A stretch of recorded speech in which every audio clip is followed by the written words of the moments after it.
Assalamualaikum warahmatullahi wabarakatuh. Jadi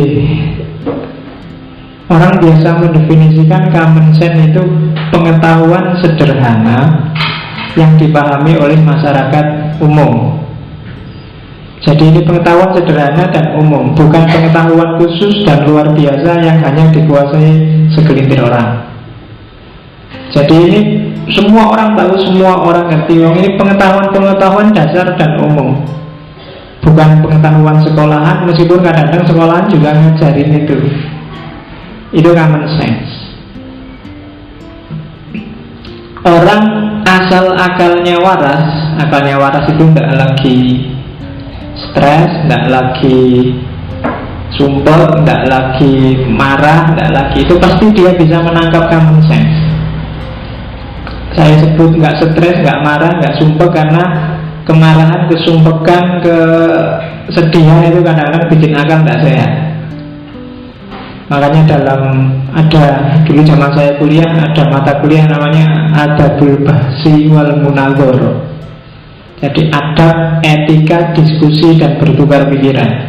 Itu diantara syaratnya itu. Jadi kamu diskusi yang pertama nggak boleh marah, nggak boleh terlalu lapar, nggak boleh terlalu haus, nggak boleh terlalu ngantuk. Pokoknya gitu-gitu biasanya bikin akal nggak sehat. Iya, kalau kamu ngaji habis isya ini saya sarankan sudah makan. Kalau belum makan, kasihan panitianya, kamu bolak-balik ngambil jajan sama minum, tidak konsentrasi sama materinya. Karena kalau kamu lapar, materi biasa-biasa aja nggak masuk, apalagi materi filsafat. Sedang marah juga gitu. Kalau kamu sangat marah juga peteng kamu, akalnya sudah nggak sehat. Kalau kamu sedang marah belajar filsafat itu saya nggak tahu hasilnya jadi apa. Sedang sangat sedih juga begitu. Maka asal akalmu sehat, common sense itu bisa kamu tangkap. Itu aja cirinya.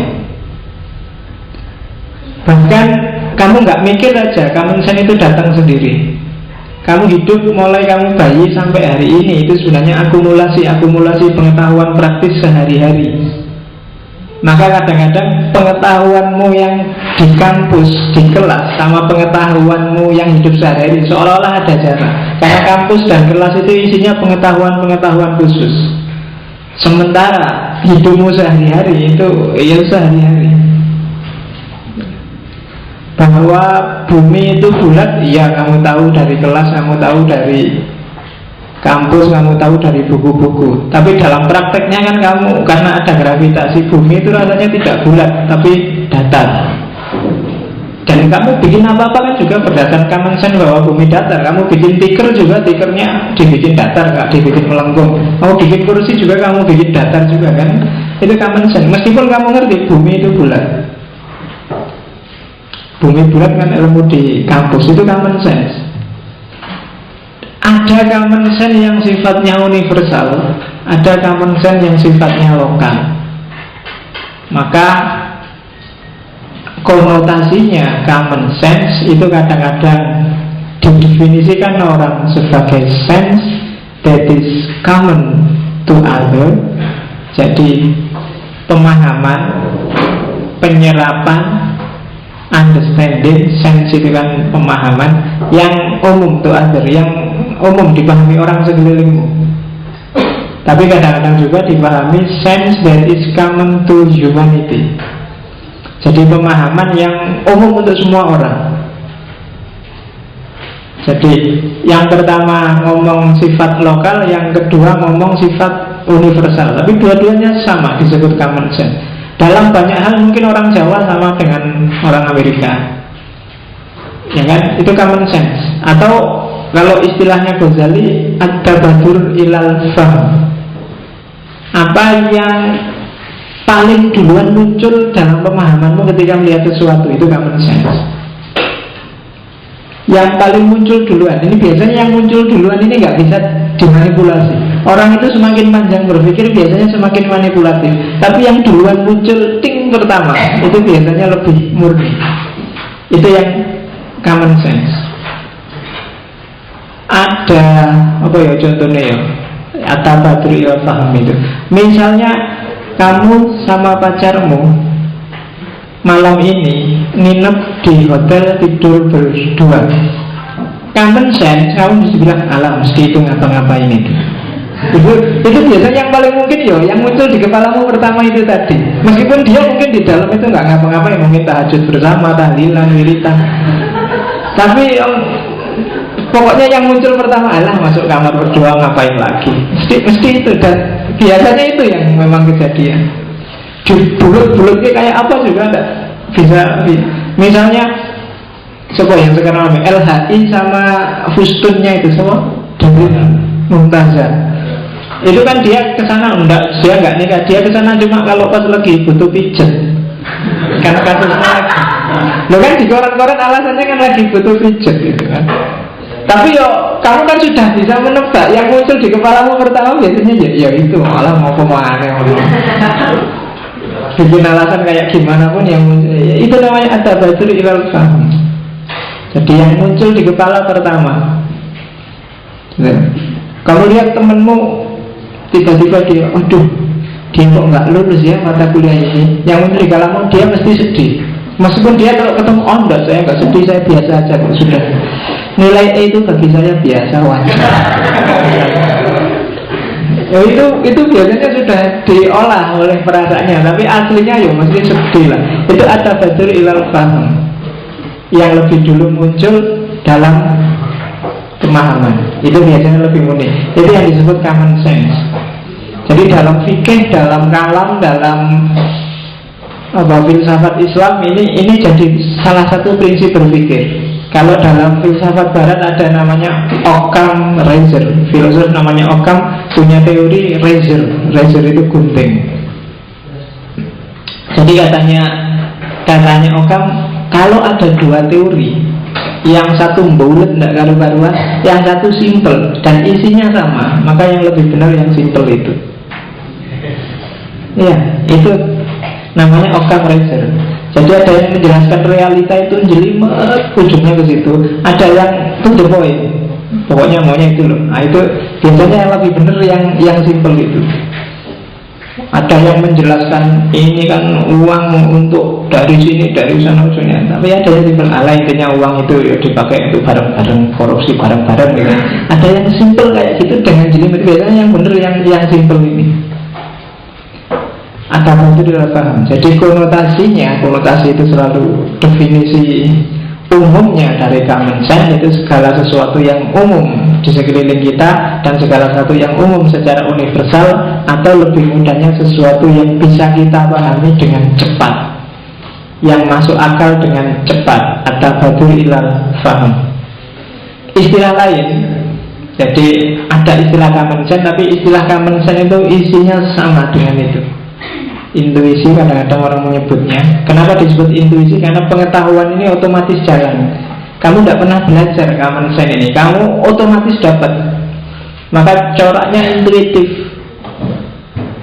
Begitu ada orang lebih tua, mungkin karena kamu Jawa, kamu punya wisdom, ada orang tua harus dihargai, maka kamu menunduk, ngambil tangannya, cium tangan. Itu kan intuitif sebenarnya. Kamu mungkin dapat itu dari masyarakat, dapat itu dari lingkungan sekelilingmu. Yang kedua good sense. Good sense itu ya tadi akal sehat.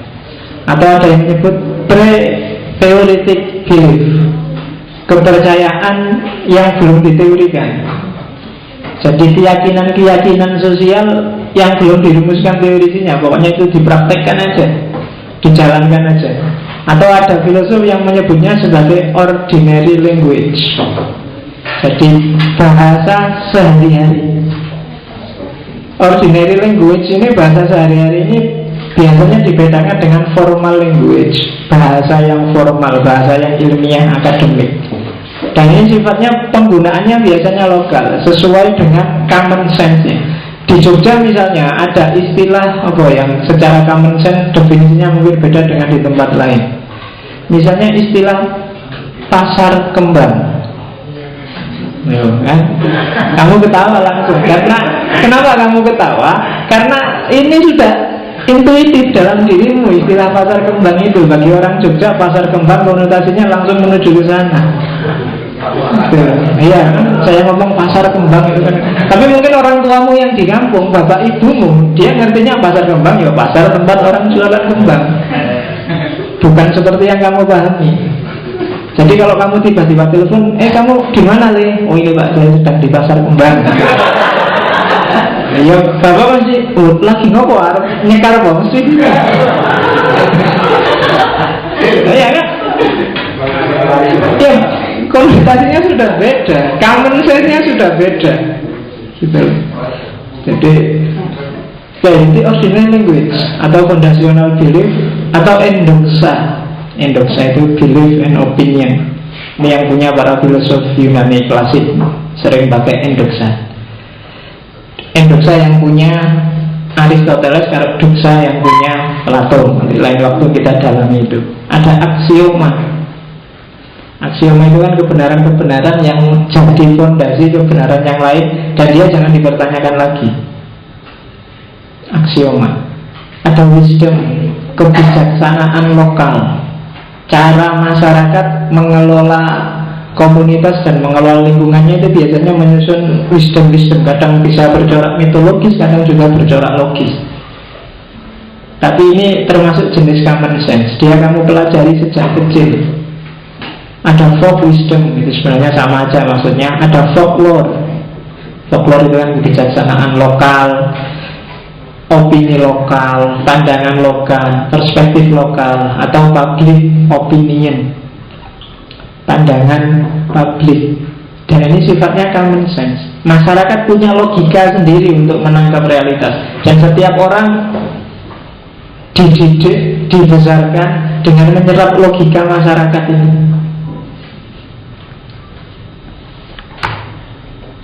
Cirinya apa sih? Common sense itu isinya apa aja? Yang pertama ya, dia pengetahuanmu sejak awal. Mungkin guru pertamanya itu ibu, maka harus pakai tangan kanan. Atau ayo kalau ada tamu salim, kalau ada, itu kan menanamkan common sense. Saya nggak tahu kalau orang barat, anak kecil kalau ada orang tua, ayo salim, ada nggak? Ya nggak tahu saya, orang bule juga gitu. Tapi ini ibumu yang mungkin jadi guru pertama. Ini pengetahuan awal yang ini sifatnya nanti jadi intuitif, masuk bawah sadarmu, yang menyusun benar salah dalam hidupmu. Kadang-kadang kalau nggak kamu gitu jadi nggak enak. Kalau kamu sudah terbiasa menghargai orang tua, kalau ada orang tua tidak kamu hargai, kamu jadi nggak seret. Kalau ada tamu nggak kamu hormati, kamu jadi nggak seret. Karena memang ini local wisdom, common sense. Ya kadang-kadang juga banyak juga common sense yang sifatnya tidak logis, kemudian dipertanyakan. Ada juga common sense yang dianggap bertentangan dengan nilai. Nanti kita lihat. Kemudian dengan common sense itu kamu berkomunikasi dengan masyarakatmu.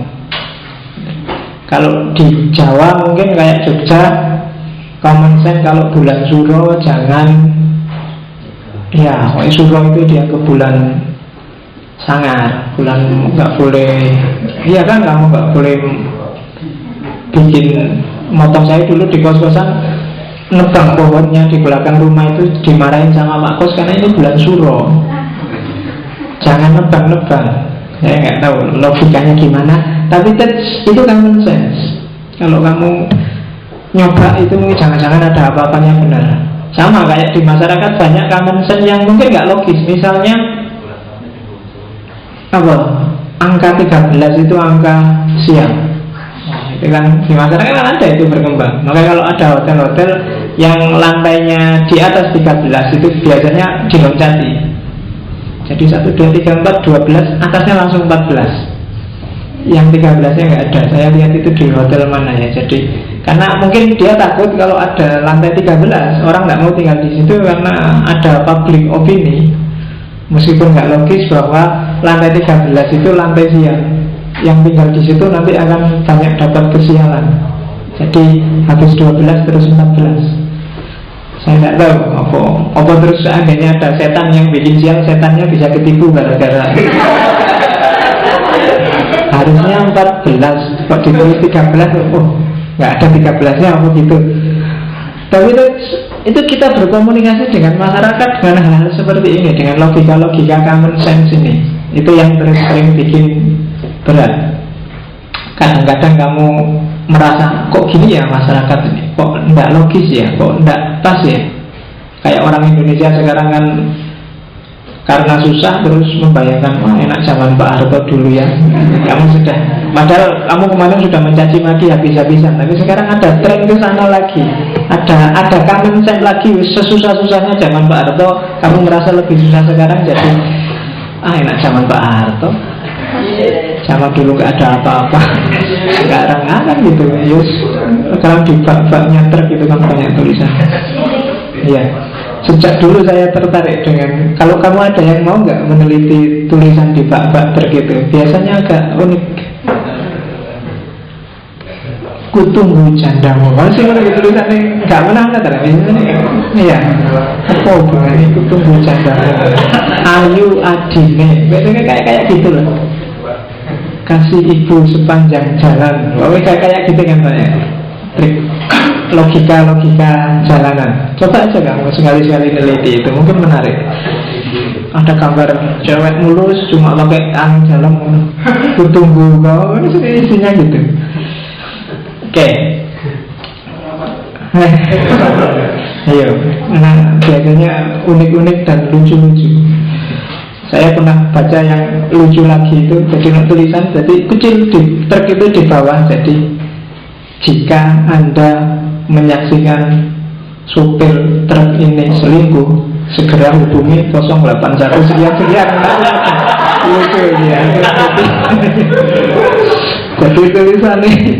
Jadi kalau Anda menangi supir itu selingkuh, segera hubungi 081 sekian.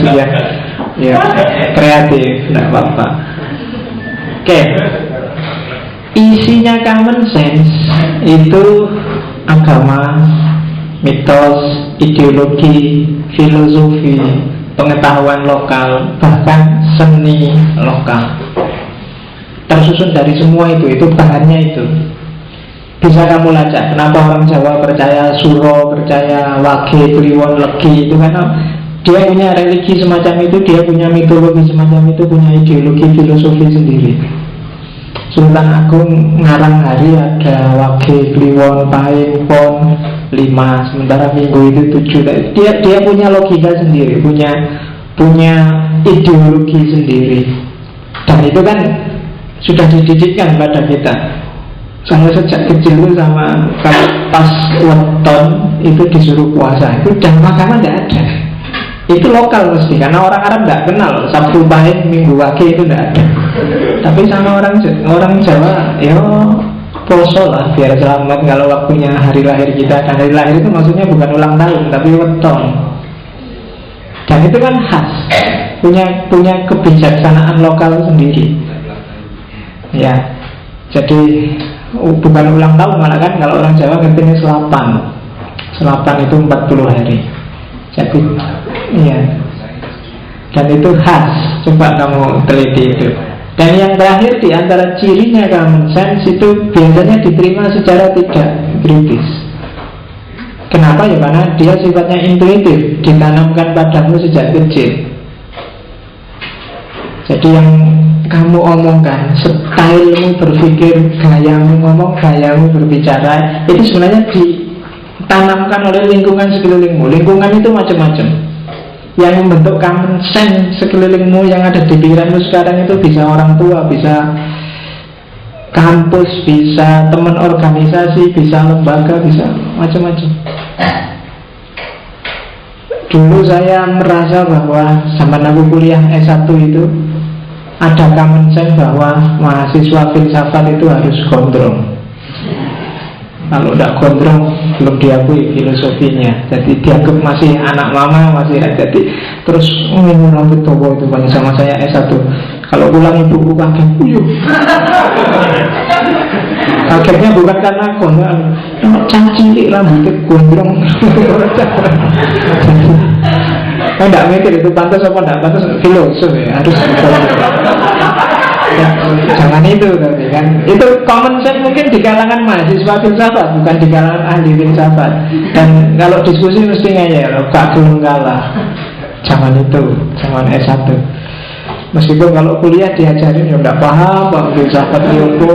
Iya, saya S1 lulus filsafat ya merasa enggak ngerti belas filsafat itu. Kayak kamu lah, kalau kuliah kan kebanyakan datang saanane lah yang penting teko absen. Ngerti juga enggak. Ilmu itu malah saya tidak dapatnya tidak di kelas, dapatnya malam hari sebelum ujian. Itu baru nyantol. Nah, nanti keluar ujian hilang lagi. Biasanya gitu. Dan kadang-kadang gaya dosen sama gaya kita kan nggak sama. Tadi kadang-kadang saya harus ngumpet untuk bertahan dengan gaya dosen yang kadang-kadang saya nggak cocok. Dosen zaman dulu beda dengan dosen zaman sekarang. Sekarang dosen enak-enak. Zaman saya dulu wah dosen lama itu kan gitu. Kalau kamu ngantuk sini udah dulu di belakang. Habis itu keluar mau duduk, siapa yang nyuruh duduk? Berdiri. Dulu saya pernah dihukum gara-gara kancing yang atas ini tak buka satu gini. Kamu mau jadi jagoan ya? Iya. Loh, common sense mungkin zaman itu bahwa kalau ada sini dibuka kamu mau berdiri mesti kalau ininya dibuka satu. Itu sejenis common sense juga bagi masyarakat tertentu. Kalau zaman dulu gitu. Sekarang mungkin jarang ada dosen killer. Kalau dulu ada yang dulu dosen yang nilai B aja haram, paling tinggi nilai C. C itu paling di kelas 1-2. D, E. Ada banyak zaman dulu kayak gitu. Dulu saya punya dosen kalau ujian dia nggak pernah bikin soal, dia cuma ngambil dari buku, terus diambil satu paragraf dan itu soal pertama. Nanti satu paragraf itu dipotong tengah-tengahnya, isilah titik-titik yang keluar. Iya. Nanti kadang-kadang ini isinya dan atau maupun atau itu kadang-kadang ada yang kayak gitu. Karena ada kalimat yang atau dan ya. Ini kadang-kadang bisa keliru itu. Dan dia pintar kalau milih kata yang bikin rumit itu. Dan ada yang kayak gitu. Kalau sekarang ada kayak gitu mungkin habis kamu demo mesti. Kalau dulu nggak berani.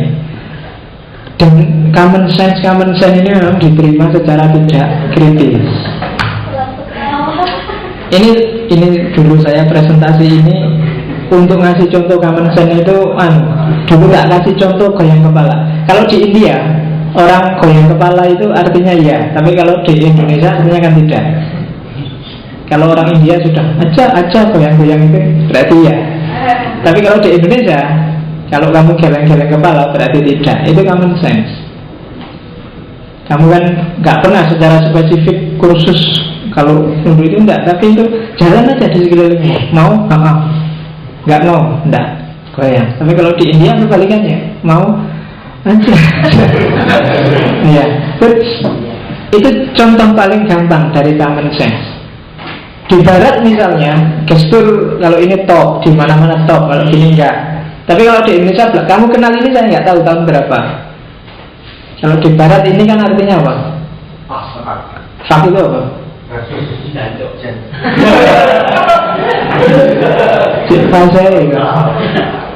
Nah, jari ini ada. Kenapa sih kalau kamu dikayak gini? Itu maksudnya kamu itu useless, nggak berguna. Kenapa? Karena di antara 5 ini yang paling nggak berguna jari itu. Kalau ini kan tuh, kalau ini bisa menunjuk. Kalau ini tempatnya cincin, kalau ini ogok-ogok. Kalau ini tuh coba bayangkan, ayo dalam hidupmu apa gunanya jari tengah itu? Nggak ada. Yang dia bisa kerja sendirian loh. Ya kan? Dia mesti jadi pelengkap aja tengah. Makanya orang Barat kalau menyebut mau fak kamu, maksudnya kamu itu nggak ada gunanya, mesti gini. Makanya 3 hari yang lalu saya ada pengajian di pondok itu, ada fikih itu. Ada santri tanya, Pak, kalau sholat itu gerakannya kan sholat itu batal kalau gerakan 3 kali. Saya jawabnya ya tidak mesti, kadang 1 kali juga bisa membatalkan sholat. Loh kok bisa Pak? Ya kalau misalnya sholat tapi gerakan itu 1 kalinya gini, sholat itu batal. Oh ya kan bayanganku kan gerak sekali tidak batal. Iya, tapi kalau kamu gerak sekali, sholatmu batal. Jadi tidak harus nunggu 3 kali gerak membatalkan sholat itu. Jadi fikih juga tidak mesti, makanya jangan dikira fikih itu eksak. Tapi tidak, ya tergantung apa-apa. Wong takbiratul ihram aja kan beda-beda kan, fikih itu kan ada. Saya di Iran itu nggak ada orang takbiratul ihram terus hendak ada di atas dada, itu nggak ada. Di takbiratul ihram ya kayak orang baris. Jadi habis Allahu Akbar itu ya tangannya di samping kayak orang upacara bendera itu kalau sholat. Orang-orang Syiah kan itu madhabnya Ja'fari.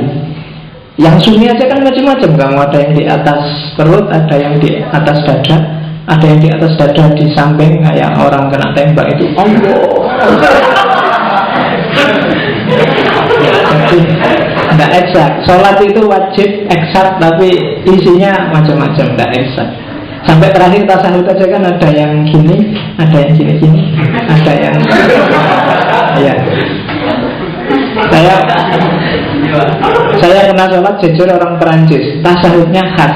Orang Perancis itu waktu dia tasawuf gerak terus tangannya, jadi gini terus sambil tasawuf tangannya. Iya, tangannya digerakkan terus. Begitu selesai, tek. Jadi itu agama yang diolah secara common sense oleh masing-masing tradisi terus jadi macam-macam, jadi banyak madhab, jadi banyak gaya, jadi banyak style. Oke, itu banyak improvisasi. Kalau bagi Plato mendefinisikan common sense sederhana. Common sense itu common opinion. Jadi persepsinya orang banyak, man in the street, tentang satu objek yang dicerna oleh subjek yang sifatnya sederhana. Digarisbawahi kata-kata sederhana, karena untuk hal yang jelimet biasanya common sense perlu berpikir panjang. Dia tidak lagi at-tadabur ilal faham. Orang perlu diskusi, perlu membahas. Maka isinya common sense itu kebanyakan hal-hal yang sederhana, atau hal-hal yang selama ini jalannya sudah begitu, tidak perlu dibahas lagi. Plato setuju ada pengetahuan jenis ini, tapi bagi Plato common sense itu pengetahuan yang paling rendah, pengetahuan yang levelnya tidak kritis, maka dia meletakkan itu sebagai pengetahuan paling rendah. Kalau Aristoteles menyebut common sense itu sebagai sensus komunis, pemahaman komunal. Jadi semacam rasa sosial bersama, kehidupan bersama. Sensus komunis itu misalnya kamu naik motor terus di perempatan ada anak kecil minta-minta, itu rasa sosialmu akan bunyi. Kalau kamu dilatih di masyarakat yang selalu toleran, saling mengasihi, saling gotong royong, mungkin kamu kalau tidak ngasih anak kecil ini rasanya tidak enak. Itu sensus komunis. Tapi nanti ada yang kelompok masyarakat tertentu yang justru anak minta-minta itu jangan dikasih, nanti dia malah manja. Kalau dikasih malah bikin dia ngemis terus, maka jangan dikasih. Kamu yang dididik dengan pola A dengan yang dididik dengan pola B, itu menyikapi pengemis di jalan itu pasti beda. Itu sensus komunis. Jadi pengetahuan praktis yang kamu dapat dari lingkunganmu. Kamu yang sejak kecil hidup di pondok, misalnya yang pondok yang salaf, TV nggak boleh, radio nggak boleh, koran nggak boleh, itu kan cara berpikirnya beda. Yang sejak kecil nggak pernah mondok, bisa ngaji aja syukur, ya kan? Sama-sama dewasa, begitu masuk ke Jogja yang tadi hidupnya serba tertutup, melihat dunia yang terbuka, cara menanggapinya pasti beda dengan orang yang sejak kecil sudah dibuka dunianya. Begitu naik bis kota, mungkin yang tadi tertutup mungkin istighfar terus isinya. Ada orang pakai rok mini, astagfirullahaladzim. Ada anak pacaran gandengan, astagfirullahaladzim. Ada pokoknya sudah istighfar. Sementara kamu yang tadi hidupnya biasa, ya biasa aja pacaran, biasa aja pakai rok mini di mana-mana banyak. Ya kan? Ada rasa komunal yang kamu dapat dari masyarakat awalmu yang begitu masuk ke masyarakat baru ini mengalami pergesekan. Mungkin juga ini berubah lagi. Rasa komunalmu bisa berkembang karena kamu sudah lama di Jogja yang tadi tertutup, sudah 2-3 tahun ini sudah terbuka, cara mikirnya beda. Kalau semula astagfirullahaladzim, sekarang sudah 2 tahun nggak ada lagi istighfar. Alhamdulillah. Iya. Alhamdulillah. Kalau tadi kamu lihat orang pacaran gandengan, kamu istighfar, sekarang kamu dewe pacaran ngalah-ngalahi yang gandengan. Pangku-pangkuan segala. Ya kan? Itu apa? Sensus komunis sensus. Jangan salah, jangan diartikan sensus komunis itu sensus siapa yang komunis, siapa yang bukan. Jadi rasa komunal. Kamu besar dengan rasa komunal itu, maka tiap orang menanggapi realitasnya bisa beda-beda. Ada Francis Bacon, dia yang bilang bahwa knowledge is power, yang hidup di awal modernitas.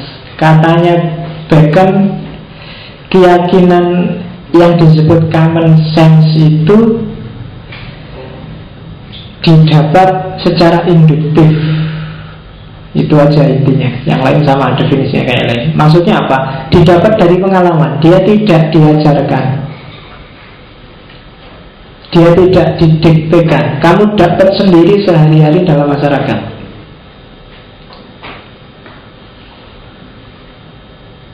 Misalnya apa ya, tradisi-tradisi lokal yang itu otomatis kamu dapat. Misalnya di Madura ada tradisi lebih baik mati daripada malu, sehingga ada tradisi carok. Itu lokal wisdom.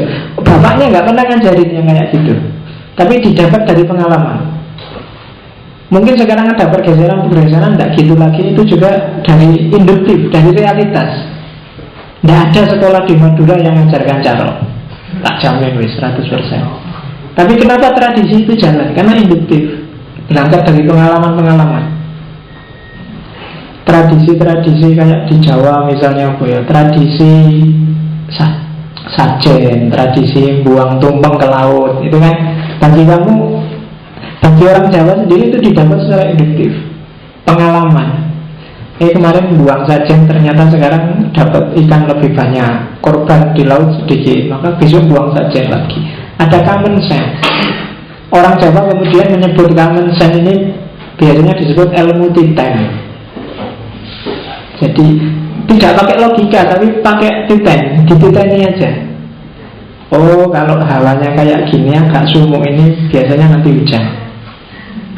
Tidak ada, kamu cari di buku IPA manapun, kamu cari teori bahwa kalau mau hujan hawanya agak sumuk, itu tidak ada.